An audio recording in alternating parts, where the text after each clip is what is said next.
día a día,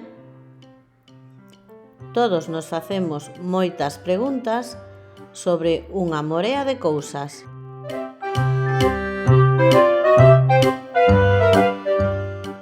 Os científicos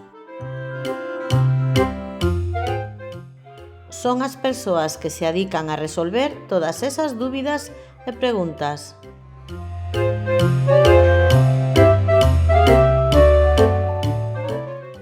E como o fan?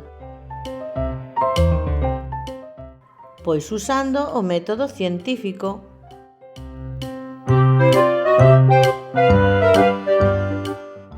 O método científico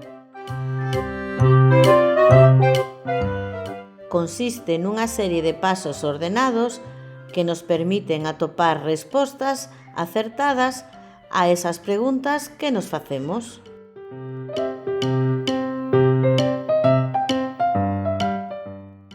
Estes son os 6 pasos. 1.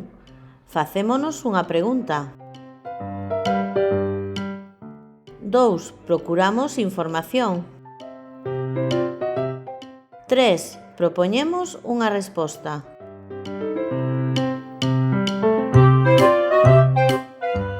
4. Observo ou experimento.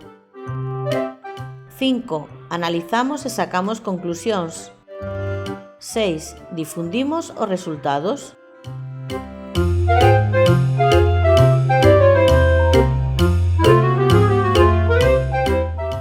Neste tutorial nos centraremos no terceiro e cuarto paso, propoñer unha resposta e experimentar.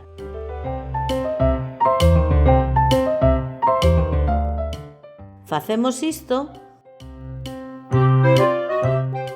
despois de xa ter unha idea aproximada da resposta.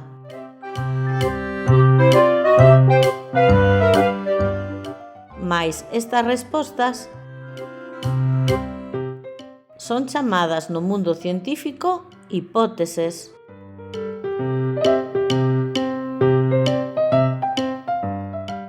Polo tanto, unha hipótese é unha posible resposta científica a unha pregunta que nos fixemos.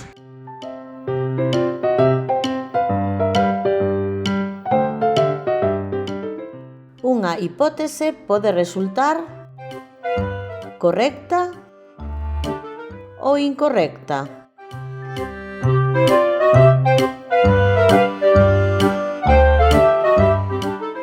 Se é correcta, xa podemos ir ao paso 5, analizar datos e extraer conclusións.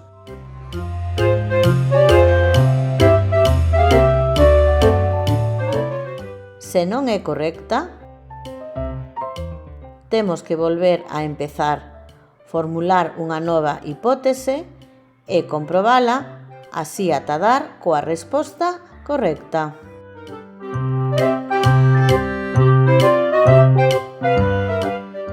Porén, para saber se é correcta ou non, tras formular a hipótese, podemos observar ou experimentar. Paso 4.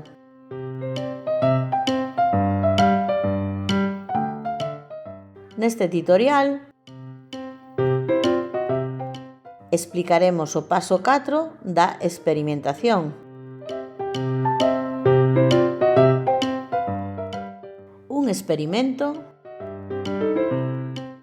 é unha especie de proba que se fai para saber se a hipótese é certa ou non.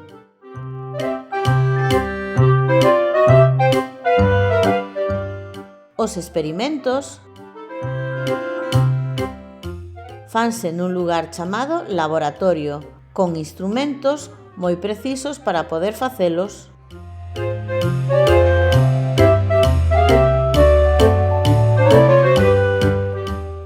Os experimentos teñen que facerse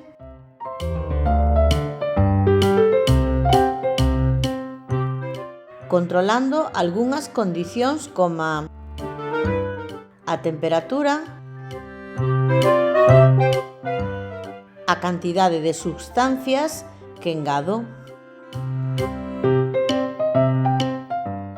Todo o que fago Anótoo no caderno de laboratorio.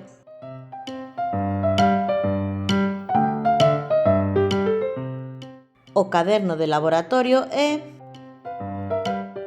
polo tanto, un diario onde anoto todo o que fago para comprobar a hipótese.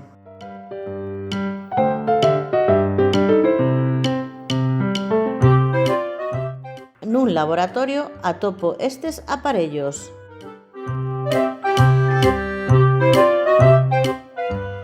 microscopios, que nos axudan a ver cousas tan pequenas que o ollo humano non alcanza a mirar.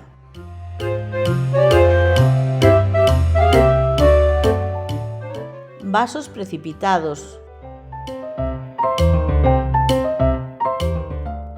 aparello usado para quentar líquidos ou transvasalos a outros recipientes.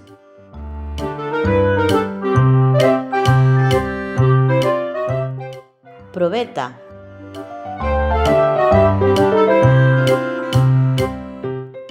é un cilindro graduado que serve para conter líquidos e medir volumes de forma aproximada.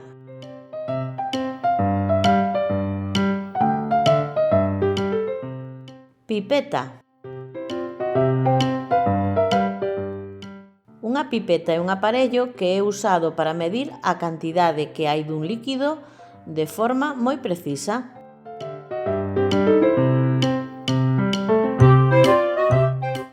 Matraz.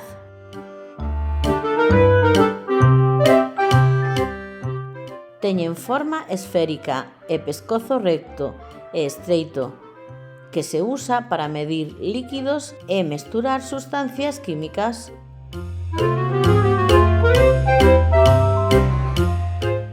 Funil.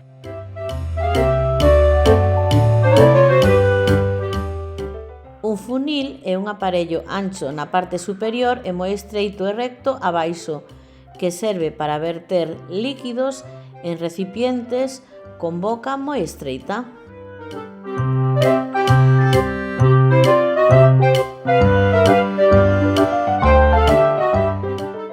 Ata aquí a clase de hoxe. E agora...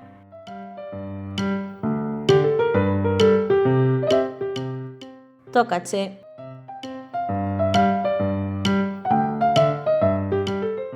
Investiga. Nun laboratorio tamén atopamos estas botellas.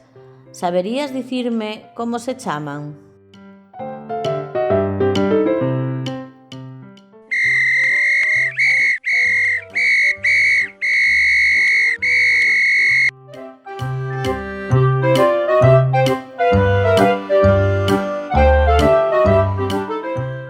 Xa o sabes? Pois vexamos a solución.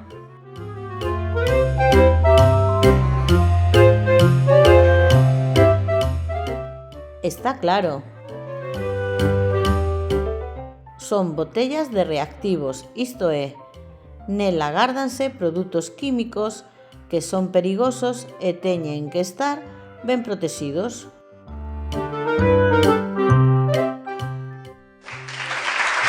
Genial!